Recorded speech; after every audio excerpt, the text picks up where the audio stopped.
Welcome back to Schoolhouse Cracked.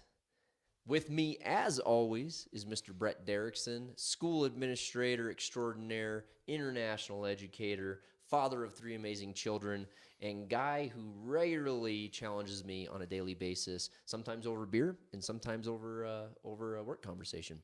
Yeah, and with me is my very close friend, Dr. Marcus Motor Chandler, Dr. MC, father of zero children, but if I don't mind me saying, a heck of a pet owner. There's two horses out there, there's a dog, two cats. You're making your contributions, but I can tell you a man who's invested in my head and my heart. I appreciate you, man, and thanks for being here with me again. So, as always, be sure to subscribe to our YouTube channel, download us on all your favorite podcast channels, and like us on Facebook. Yeah. Hey, today we're talking about a big concept, and I don't know how we're going to name this episode, whether it's going to be moving your learning out of the classroom, giving kids relevant opportunities to show what they know. I speak of it as service learning. Kind of the guru of service learning is Dr. Catherine Berger Kay, and her work is world renowned. At the end of the day, folks, what we're talking about is the ability of schools to allow kids to have choice and passion, solve problems, and apply their learning in a way that moves outside of those classroom doors and either into the community of their school or their greater community. I remember that Dr. Motor Chandler was a sponsor, actually, of a really cool service learning event at the school we worked about. You mind telling me about that process and what it meant to you? Yeah, of course. Something I've always been passionate about without really realizing it's a passion. I didn't have the same experience as an educator being kind of indoctrinated into the world of service learning. And I don't say that negatively, but Indoctrinated is a negative connotation. it is. But that's why I provided that clarification. But welcomed into the world of service learning. And thinking back to my own personal experiences as a child, like I had these experiences, and they were more often than not created by my parents and not the educational system. But they were the more formative experiences in my life. But really, what it comes down to is just an inability to say no to a student's great idea. I was an administrator in a large school, about 2,000 kids, and there was a graduating senior, and she came to me with her agricultural science teacher, and he asked to schedule an appointment with me. He said, "Hey, I've got this student. We need to talk to you. We need some help." And they came in, plopped down, and they're like, "This is what we want to do. We don't know how to get it done." So to give some context, a school with a large military-dependent population. A lot of military, surrounded by 4 major military bases, 5 technically if you count out east. And the school had this really kind of dead space in front of it. I would say the size of the infield of a baseball field. Yeah, perfect. Some rocks, elevated, but it was just kind of there. And as long as all of us had been there, none of us really knew what it was, what its purpose was. And this student had spent 4 years in agricultural science, had been accepted to a major state university to study something along those lines. And she said, "I just really want to do something with that space. I would like to do a project that incorporates my agricultural learning with this teacher, but really recognize the roots of the school." So she proposed a Veterans Memorial Garden. And the minute she said that, I was sold. Like, I didn't need to hear anything else. I was like, "What do you need?" And mind you, this is a 17, 18-year-old. But was really looking for her own opportunity and created her own opportunity where, frankly, we had kind of failed this kid in public education. But to leverage her learning from agricultural sciences, from horticulture, her commitment to the community, and create something positive for the community. And so, frankly, I really just kind of was the hurdle remover, knowing all the bureaucracy that exists when it comes to facilities, permitting, things like that.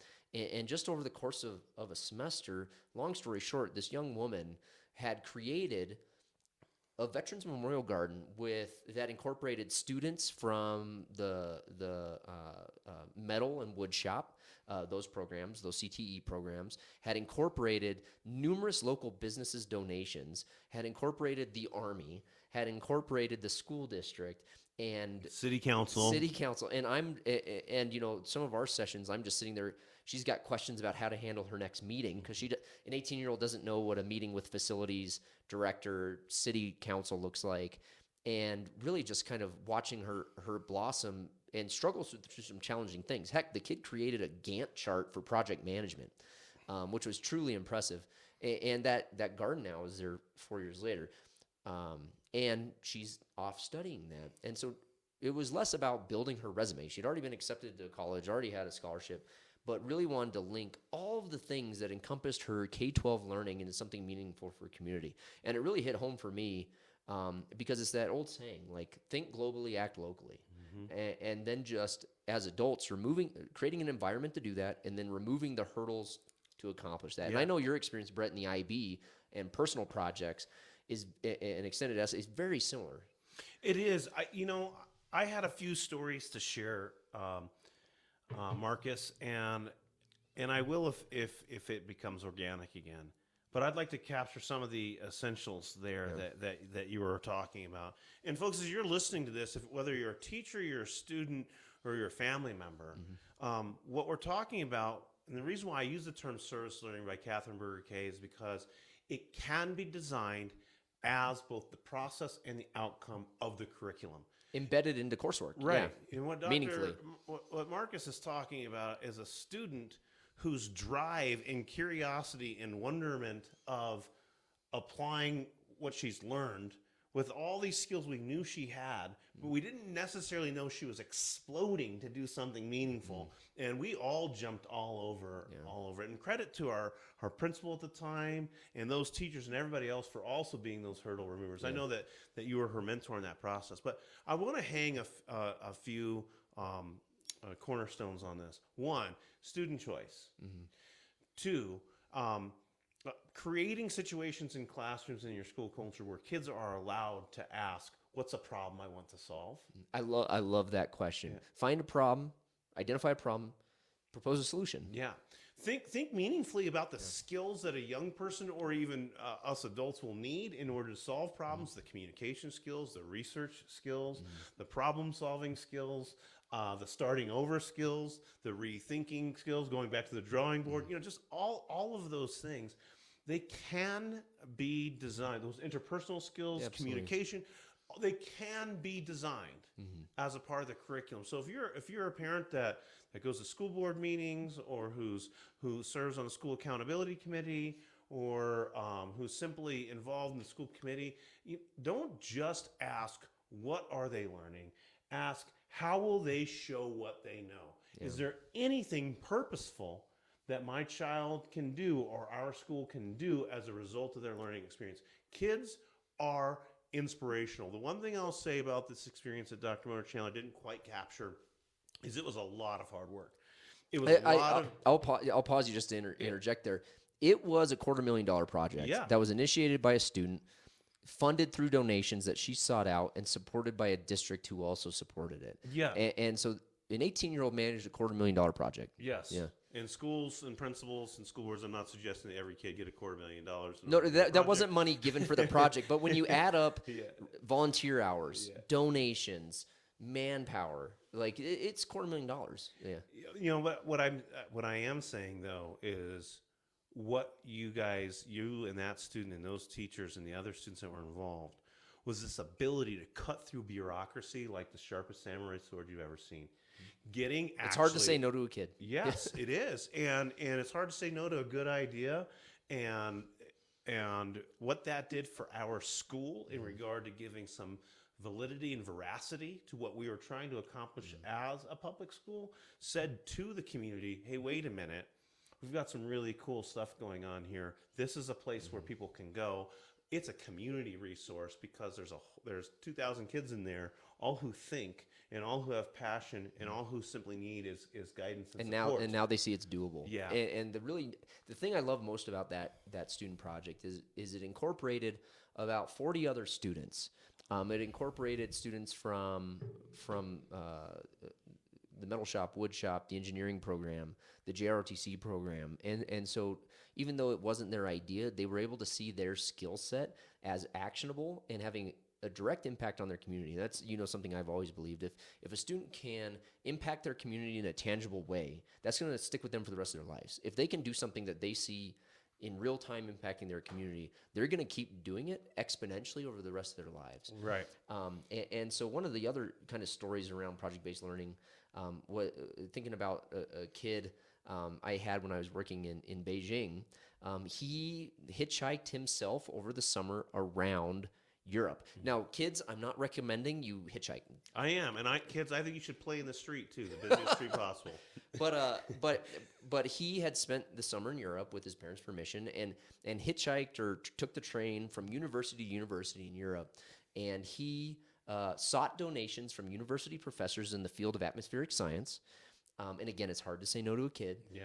And he asked for donations to build himself a weather balloon to measure the curvature of the Earth and send it up. One, as part of a project he was doing for school, but two, he just had this innate curiosity. And so really the adults just remove barriers for the kid to do this, empower the curiosity, help them through failure. And that's the formative experience of a kid's life. So you used to talk about parents asking really challenging questions of school boards and educators. The questions about the textbook, surface level. The questions about what they're going to do with their learning. And we hear that all the time from kids. When am I going to need to know this? Yeah, Marcus, I'm going to invert this conversation. I'm going to tell my own story from my experience with service learning. But the intent, I hope, is not to be a one-upper. It's simply to just say, though, that what the stories you just shared are adults getting out of the way and leveraging curriculum to enhance learning. Now, yeah, exactly. So talk about how we embed that now intentionally. Right. Yeah. Okay. So what I'm going to tell a story of is kids that are coming into your classroom, seemingly labeled or able to label as apathetic and uninterested in learning and uninterested in their community. Yep. The school I worked at, we did a combined one semester in geography, one semester in a course I taught called ethnic studies. They took it as a single year-long elective course. And in geography, they learned all of the nuts and bolts of service learning, the research skills, the communication skills, the brainstorming skills.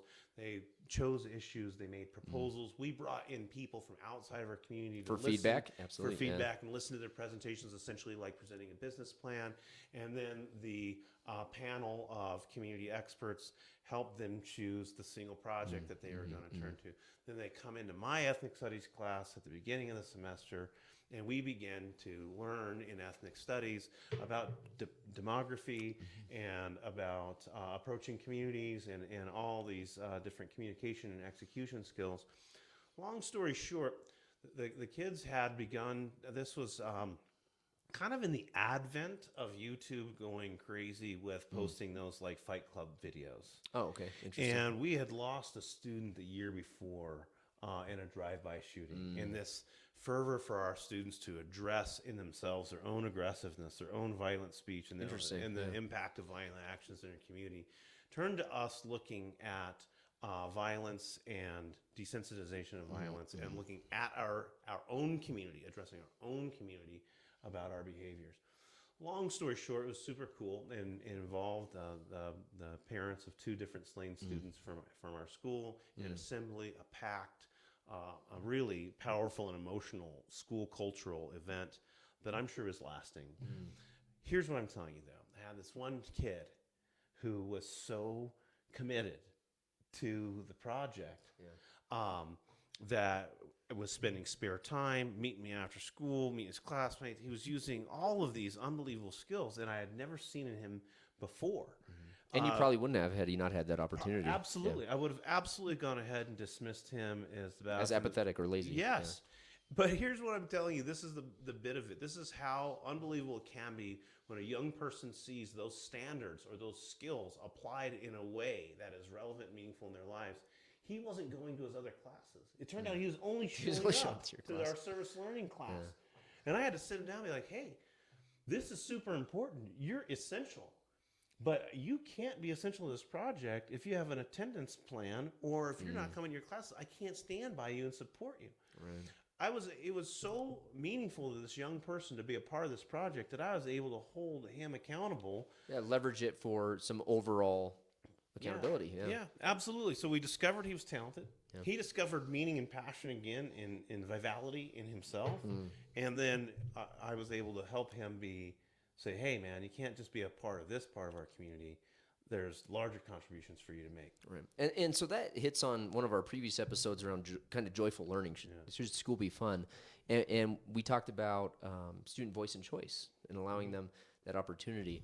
When we talk about things to do and do not do in regard to service learning, that's a great example of giving that kid an opportunity to invest in their own meaningful way, apply actual skill, and that's something that has been one of my favorite things in seeing teachers do.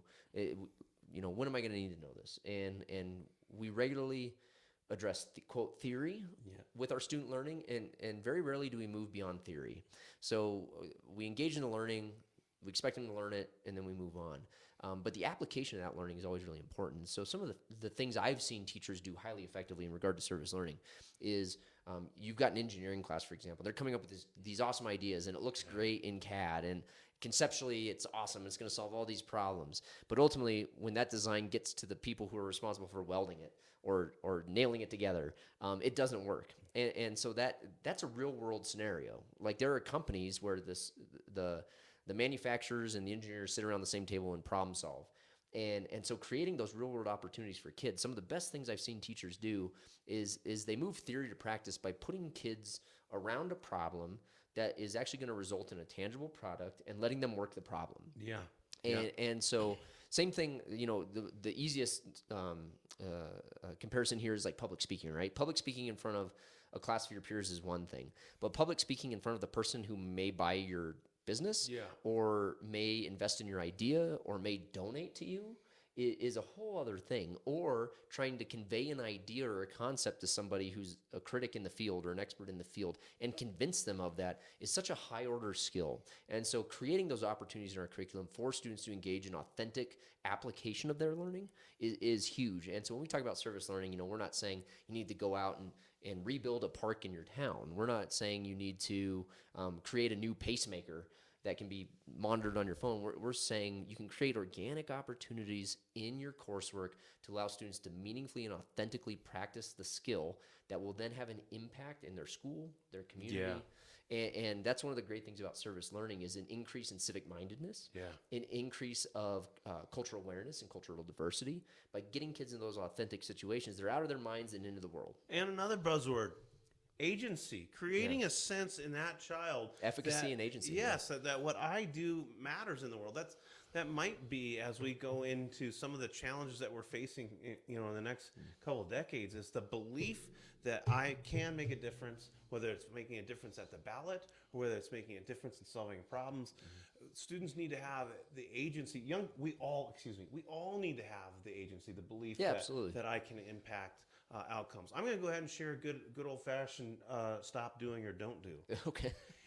All of our schools have these structures where we put kids in the leadership positions, where we put them typically outside of the classroom in the places that where they can use those soft skills or those student council, skills. business, theater, band. My daughter right now is one of those 8th graders that gets to be, we call it link crew if you're not familiar with that, but like one of those student leaders that gets to meet and be a partner to 6th graders as they come in that new middle school experience. I was talking to my daughter about it the other day, and she was pretty explicit about things that were going well and things that weren't going well. Long story short, in this case, I didn't correct all of her thoughts. I just honored them and listened to them, but I did think to myself, geez, I wish that they were teaching her the skills that she needed, not just recognizing that she has a potential to be a leader, to nominate her to be a part of this crew or this mentorship program, but very little time was spent on helping her understand. She's an 8th grader now. She might not remember how to talk to a 6th grader. She might not know how to really say, hey, I need your attention over here. Thank you. The tools and the skills that it takes that we just expect somebody to have. So I'm going to push back against the organic experience. We want them to have organic experiences. We want them to have relevant experiences, but we need to be explicit about how teaching we're the skill. teaching the skill. Yeah, absolutely. And I'm glad you made that clarification, because as you're talking, it triggered something that just happened to me actually today. So I wrapped a class with the term ended for one of my current graduate student classes. And that's when the feedback rolls in, and the feedback.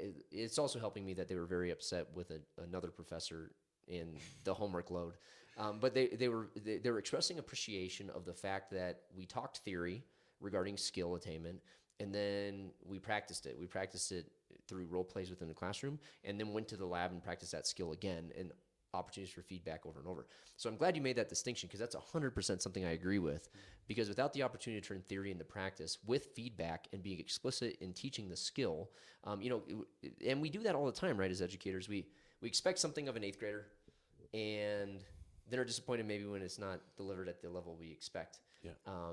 And then there's usually a disparity in how we explicitly taught that skill. So that's a great example. Yeah. Stop expecting and stop being disappointed when students don't have the skills, and start deciding explicitly what you want them to know and be able to do, and make sure you give them a chance to learn it, to practice it, to get feedback, and to try again. Yeah, and that's one of my favorite learning experiences, watching kids engage in that process, is you've taught a skill, you give them a real world opportunity to practice that skill, and inevitably the first, second, third time you do it, you're never going to do it well. Yeah. And there's going to be maybe some failure in learning through failure, and then debriefing that through feedback. And that's the major learning experience I love about service learning.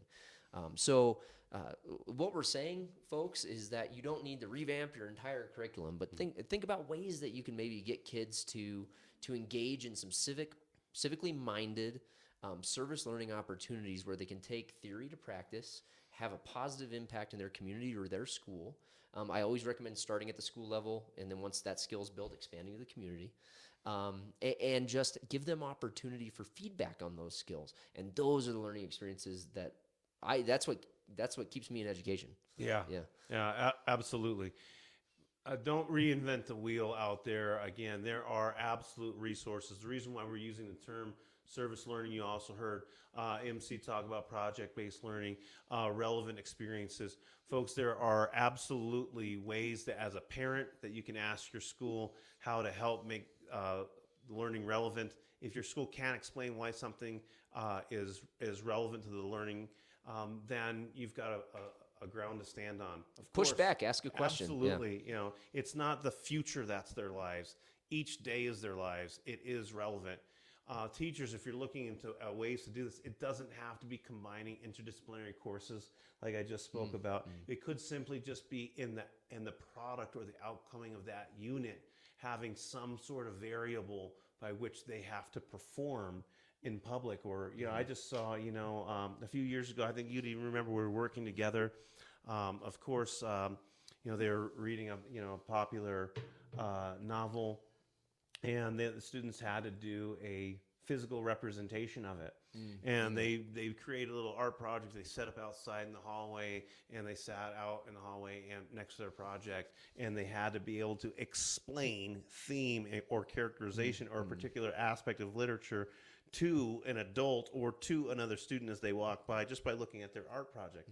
To a certain extent, because those themes in those novels were related to having an impact on your society, they were doing a small act of service learning there, because they were sharing what they learned and why it's important with others. And being able to teach somebody else is one of the highest forms of knowledge.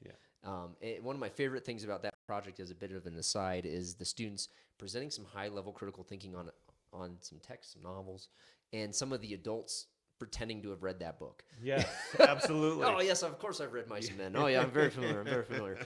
And, very critical moment. Serious character. Yeah, and then watching the kids' realization as they explain that the adult actually doesn't know what they're referencing, because they haven't read the book. It's a bird in a cage. Can you guess the novel? One Flew Over the Cuckoo's Nest. No, all right.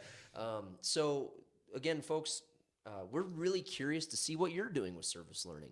So parents, are you out there and your students engaging in some type of service learning, whether it's related to the school or maybe a community organization? Teachers, what are you embedding into your curriculum, into your classroom, or what is your school doing? There are some schools who embed this as a graduation requirement, and there are some schools where this only exists because one teacher decided to embed it into their coursework. So send us your thoughts on service learning. What are you doing? Parents, what are you seeing your kids engage in? Send us your thoughts at schoolhousecracked@gmail.com. Send us a comment on Facebook, message us. We'd really like to see kind of what those really organic, cool, super awesome service learning projects are, and how they're impacting your kids' critical thinking and investment in the learning process. Absolutely. This is an opportunity to brag about the cool things and the lasting and enduring learning experiences and the meaningful things that are happening in your school. So teachers, students, families, stand up for schools. Not everything's a crack. and tell us what's going on where your kids are actually having an opportunity to do things that they couldn't do if they were just learning in your home. So as always, thank you for tuning into Schoolhouse Cracked. Be sure to subscribe to us on YouTube, like us on Facebook, and download us on all your favorite podcast channels. With me, as always, is Mr. Brett Derickson. Good friend, little twitchy right now. Had an interesting day getting ready going back to school, but I know he's going to start his school year off on an excellent note. Absolutely. And my close friend, Dr. Marcus Motor Channel, and Dr. MC, thank you for being somebody who's always lowered the barriers for kids when they want to do something special. That story is not something that exists in a vacuum. I've seen you do it for 6 years. I appreciate that you care meaningfully about what kids are doing. Yeah. So thank you again for tuning into Schoolhouse Cracked, where we look and investigate into those cracks in public education and find out solutions from our standpoint and especially from your standpoint at home, you the viewer and you the listener.